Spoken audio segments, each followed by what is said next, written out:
तो चलिए खबरों में आगे बढ़ते हैं, बात करते हैं हरियाणा की उस लोकसभा सीट की जहां बीजेपी और कांग्रेस दोनों के लिए घबराहट दिखाई देने लगी है। दरअसल हम बात कर रहे हैं रोहतक लोकसभा सीट की।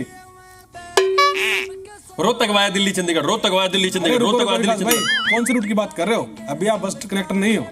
अरे झकोई, ये रूट मैंने बताने लग रहा है, ये रूट तो बताने लग रहा है अपने दीपू भाई साहब। सही कहा। हरियाणा कांग्रेस के दिग्गज नेता दीपेंद्र सिंह हुड्डा ने कहा कि जो रोहतक की लोकसभा सीट है वहां बीजेपी और जेजेपी की कोई रुचि नहीं थी और जो रोहतक की सीट है वो कांग्रेस के खाते में जाएगी और कांग्रेस की जीत रोहतक वाया दिल्ली के रास्ते चंडीगढ़ तक जाएगी।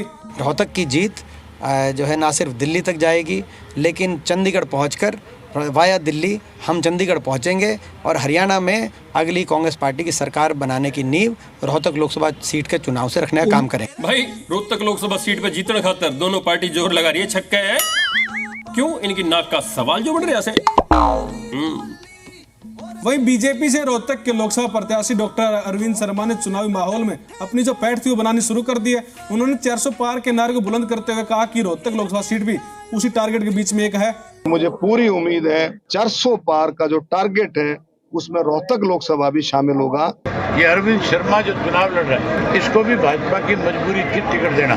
नेताजी देखियो, पाछले गेड़ा तो मस्या थे बचे थे कदे, इस बार भी में खेल न हो जा तो थोड़ा जोर ला लियो। वहीं बेरी विधानसभा से कांग्रेस के जो नेता हैं रघुबीर कादियान, उन्होंने कहा कि 400 पार का नारा सिर्फ एक जुमला है। अब की बार दीपेंद्र सिंह हुड्डा 5 लाख से ज्यादा वोटों से जीत हासिल करेंगे। 400 पार का जो नारा दिया है ये तो एक जुमलेबाजी बहुत पुरानी चल रही है। शिकस्त देंगे और दीपेंद्र हुड्डा कम से कम भी 5 लाख वोटों से जीतेगा। ये सपना है, ये सीट सबसे पहली ये सीट लोकसभा रोहतक के आएगी। आज की तरह गूंगे बहरे सांसद हमें नहीं भेजने जिनने मुंह ही नहीं खोला पार्लियामेंट में 5-5 साल। भाई कांग्रेस वाले इस बार रोहतक लोकसभा सीट जीतने खातर पूरे जोश में से हैं, 5 लीटर काटने के चक्कर में इस बार को कमी ना छूटेंगे। वहीं दीपेंद्र सिंह हुड्डा ने जेजेपी और बीजेपी गठबंधन को कटाक्ष करते हुए कहा कि बीजेपी ने जेजेपी के लिए रोहतक को छोड़ा और जेजेपी ने रोहतक के लिए बीजेपी को ही छोड़ दिया। साथ ही उन्होंने कहा कि लेकिन वो रोहतक का साथ कभी नहीं छोड़ेंगे। बीजेपी तो रोहतक छोड़ रही है जेजेपी के लिए और जेजेपी रोहतक का नाम सुन के गठबंधन ही छोड़ रही है, लेकिन रोहतक लोकसभा वासियों के आशीर्वाद को जीवन की अंतिम सांस तक दीपेंद्र नहीं छोड़ेगा। कांग्रेस में अहंकारी लोग हैं, वो कहते हैं हम सक्षम हैं, तो उन सक्षम लोगों की कुरुक्षेत्र में पोल पार्ट की कि नहीं पार्ट की? इनेलो और जेजेपी दोनों ये तो बीजेपी का ही तो खेल खेल रहे हैं शुरू से। भाई एक बात ऐसे, रोहतक सीट का डरते पूरा ऐसे।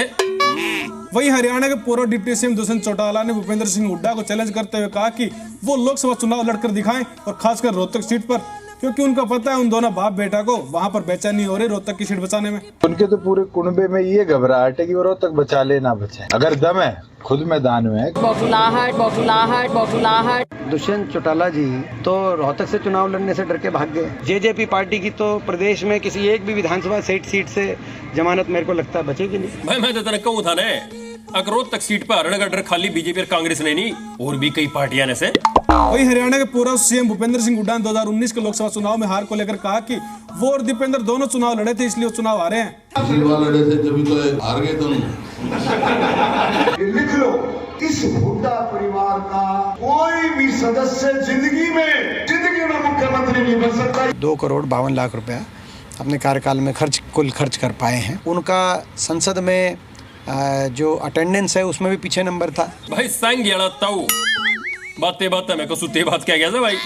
और इस बार भाई रोहतक लोकसभा सीट जीतने खातर है, उस पर अपने बेटे ने जीतने खातर ताऊ कोई कमी ना छोड़ेगा।